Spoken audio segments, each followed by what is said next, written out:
Sa 2023 audit report ng Commission on Audit sa Social Security System, pinuna ang inefficiency sa pangongolekta ng SSS contribution mula sa mga delinquenting employer.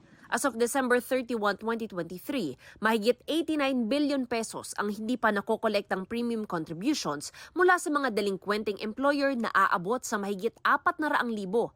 Wala pang 5% ng kabuuang halos 94 billion pesos ang nakolekta. Sa kabila yan ng installment payment scheme na inalok ng SSS kung saan wala pang 1% ang nag-avail. Halos 71,000 employer ang kung hindi inactive, under temporary suspension o di kaya ay sarado o dormant na ang account. Posibleng indikasyon daw ng leniency o pagiging maluwag sa koleksyon. Dahil dito, napagkaita ng SSS ng pondo para sa iba't ibang benepisyo. Sinisika pa naming makuha ang panig ng SSS.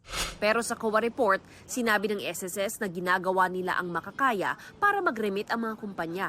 Pero may mga kaso silang inihain laban sa mga delinquenting employer na natenga sa korte ng matagal.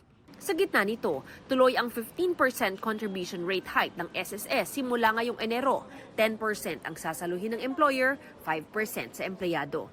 Halimbawa, para sa minimum wage worker na tumatanggap ng 645 pesos kada araw, 700 pesos ang babayaran kada buwan sa SSS at 1,410 naman ang sa employer.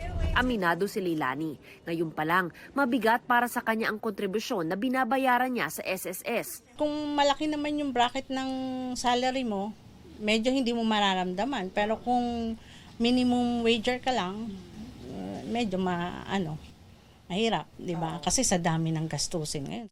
Pero sinisikap niyang walang palya sa pagbabayad. Sa karanasan kasi niya sa monthly death benefit, kasunod ng pagpanaw ng kanyang asawa noong 2020, malaking tulong ang benepisyo para sa pag-aaral ng kanilang bunso. Umaasa si Leilani, voluntaryo niyang maitataas ang kanyang monthly dues sa sarili niyang kontribusyon para mas malaki rin ang makuhang benepisyo pagdating ng panahon. Hindi ka man maka-avail ng mga personal na insurances na at least ito, secured ka, di ba?